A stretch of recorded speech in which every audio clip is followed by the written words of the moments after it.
Hello and welcome back for another edition of Fisher Football Focus. I'm your host, James Bailey. The Cardinals had a bye last week, and after starting the season 0-4, it couldn't have come at a more opportune time. The Cardinals needed a week of rest to reset and get extra prepared for next week's tilt against the nationally ranked Alfred Saxons. Here's how we've gotten to this point. The Cardinals opened the season on the road at Washington and Jefferson. Fisher moved the ball great through the air, led by Joshua Lengel's 354 yards and 3 touchdowns, but ultimately lost to the Presidents 37-27. The Cardinals then traveled to Geneva Week 2 to face Hobart. The Statesmen hadn't beaten the Cardinals since 2011 and wasted no time getting back in the win column. Shane Sweeney's 3 touchdown passes were too much for the Cardinals as they fell 31-3 to Hobart. Fisher came home the following week for the Courage Bowl. To put it lightly, the Golden Eagles flew over the Cardinals. James Chambers' second quarter touchdown was Fisher's lone highlight. Brockport's Justin Morrison dominated to the tune of 222 rushing yards, 3 touchdowns, and a highlight for the ages. Brockport handed Fisher their first Courage Bowl loss, 38-7. The Cardinals then hit the road to face off against Hartwick. Fisher held strong in this one. Chambers' 64-yard touchdown run tied things up here in the third. Then, after a Hartwick touchdown in the fourth, Jonathan Letta finds Will Blake down the sideline for 53 yards to again tie the score with 2:13 remaining. It wouldn't be enough though, as Hartwick drove down the field and finished Fisher off with a field goal. The Cardinals' 0-4 start is their first since 2001. To put that in perspective, starting quarterback Jonathan Letta was only 3 years old. After the break, I'll be sitting down with offensive captain Kyra Demos, so stay with us.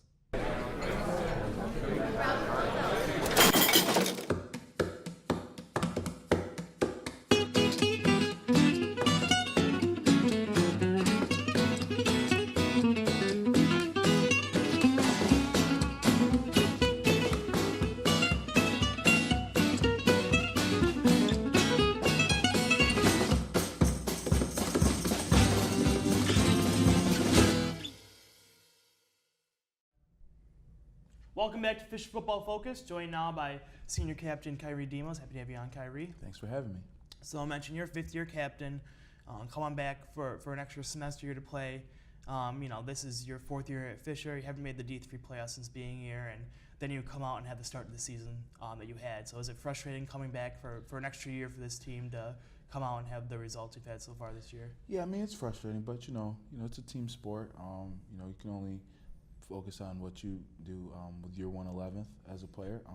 And as a team, it's a collective effort. It's not just the players, it's not just the coaches, it's all of us together. So, I know that things have looked tough, dropping our first 4 games, but at some point I think we're going to get on the right track. So, just have to keep grinding, got to keep sticking to the process. Yeah, and like you mentioned, 0-4 right now, so something's going to have to change a little bit here to get you guys back in the win column. What can we expect to be different moving forward? Are there any sort of specific changes implemented, especially over the bye week, that you think might help you guys be a little more successful? We've added a few new play concepts. We added a few formations and a few different looks on defense as well. Just adding some things to give the teams different looks.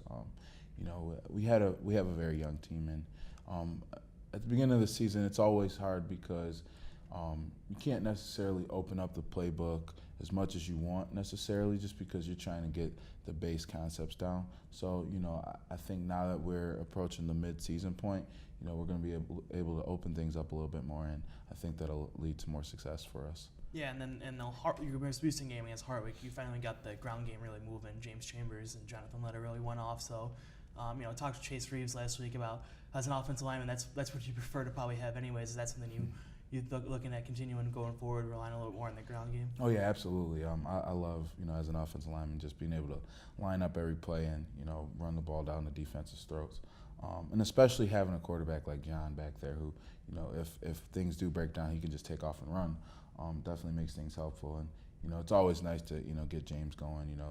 He hadn't been able to have necessarily the impact that we'd expected ever since his foot surgery and everything last year. So it was his first big game really of the season, and hopefully it just continues to roll on from here for him. So previous years we talked about your football past. Obviously you and James Chambers played on the 2013 Buffalo Bulls team that included current LA Charger Brandon Oliver, and of course Cole Mack of the Raiders, All-Pro. Now, kind of in your last season of football, have you ever really looked back and thought about what might have been had you stayed there at the Division I level? I actually was just home this past weekend, and I was hanging out with some of my old UB teammates. And I mean, yeah, at times I think, what if, and things like that. But at the same time, I have no regrets. I've enjoyed my time here, and transferring here, and coming here really has been something that I've enjoyed, and is really, arguably the biggest decision I've made in my life to this point, and will affect me for the rest of my life. But yeah, it's always easy to say, oh man, what if I had to stay and things like that. But especially since you've seen how successful some of the guys coming out of that program have been at the next level. Right, exactly. I'm seeing guys like Mac, Bo, guys getting drafted. There have been several guys drafted throughout the years. I believe, Mason Shrek got drafted this past year, I believe. Another former teammate of mine. So yeah, to see guys getting drafted and things like that, it is really amazing. But at the same time, I've loved playing for Fisher and coming to school here, so no regrets about the decision at all. Okay, so 6 games coming out of this bye week. Is there any one specific of those 6 that you're most looking forward to? Well, I don't know. I would say it's this entire season, with obviously being my senior season and everything like that, it really is special. But just several different things for me. Not this week. The following week we play Utica.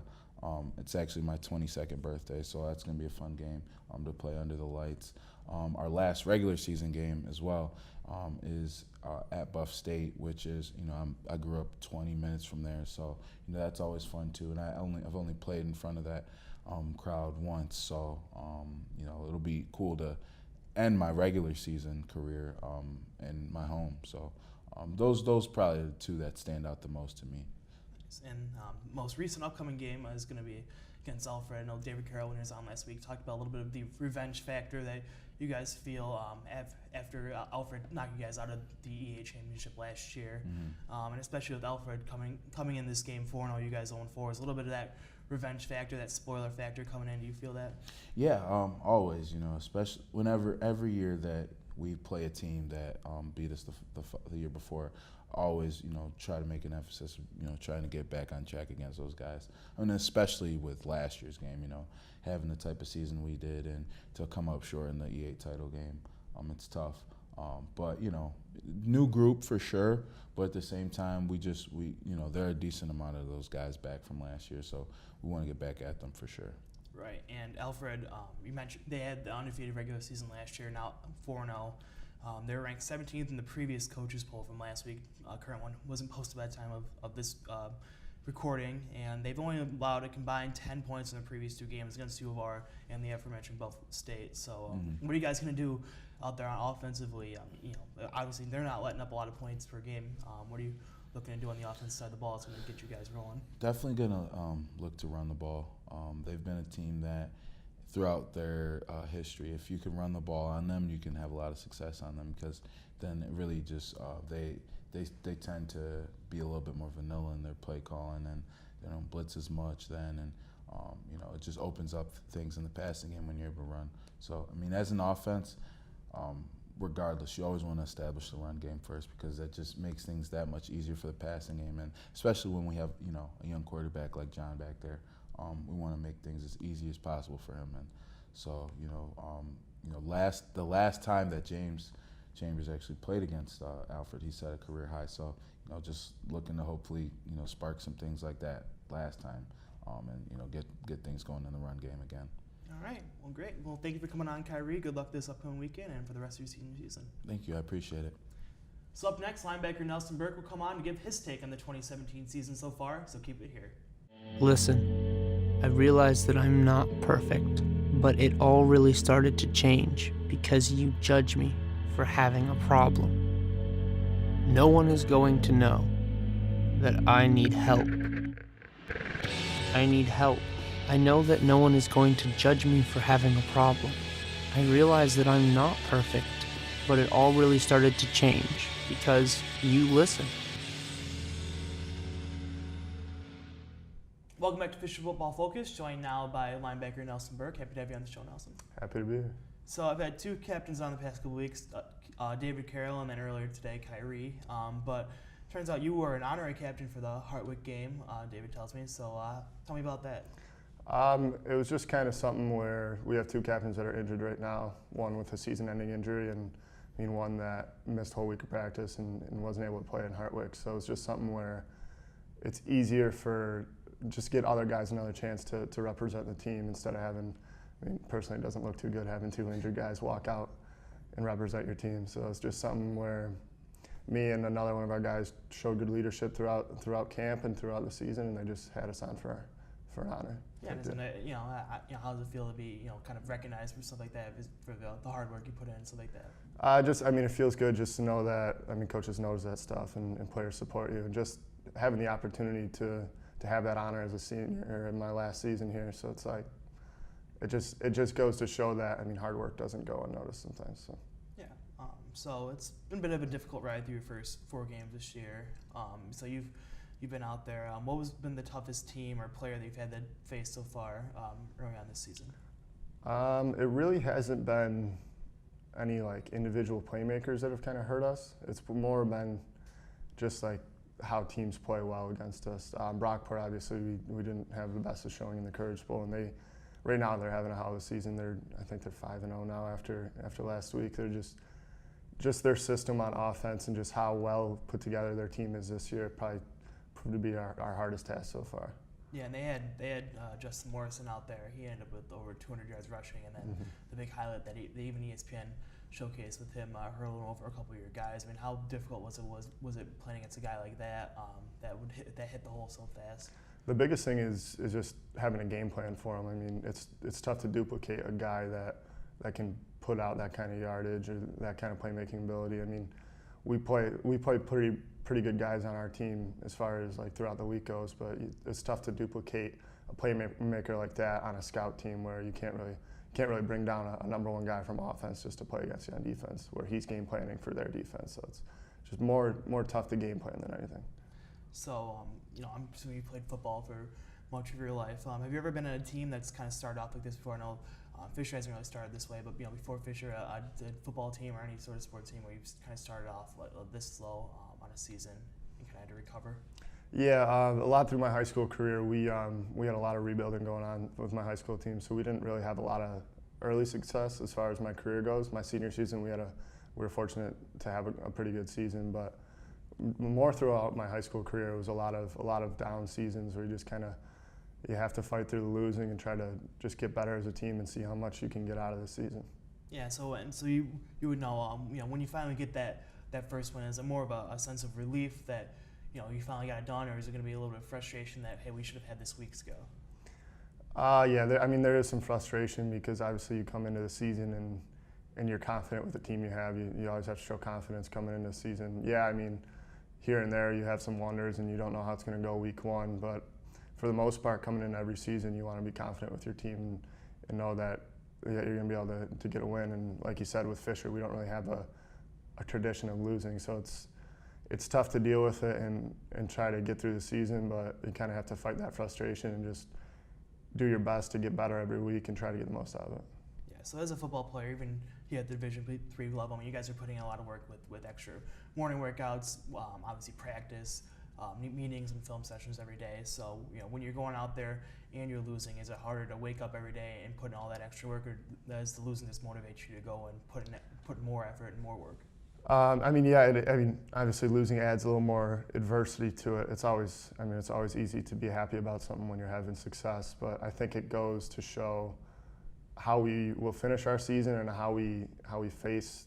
An 0-4 start is going to show how much character our team has. And right now, I think we got a lot of guys that have stepped up and continued to battle throughout the hard times. And personally, I think our team has a lot of character. Obviously, it's tough to show in an 0-4 start, but like I said, it's just more. You learn a lot more fighting through the adversity than sometimes you do when you're successful. So. Yeah, and it doesn't get any easier this upcoming week with Alfred coming in here. Mentioned with Kyrie, they're 17th in the country, 4-0, and then 2 weeks ago they put up just an incredible stat line against U of R on the ground, where as a team they had 43 carries, 423 rushing yards, 5 touchdowns, just under 10 yards per carry. So when you're, especially on a defense playing linebacker, when you're seeing a team that can put up numbers like that on the ground, I mean, what are you guys doing to help prepare for an attack like that? Just focusing on the fundamentals, really. I mean, as a team, you can't really change up your scheme completely in the middle of the season. It's a lot to learn, and you have a lot that you've already established as a team. So it's just a lot of the fundamental stuff and just sticking to the basics, game planning as best you can, and really just putting the extra effort in and not trying to get down on yourself.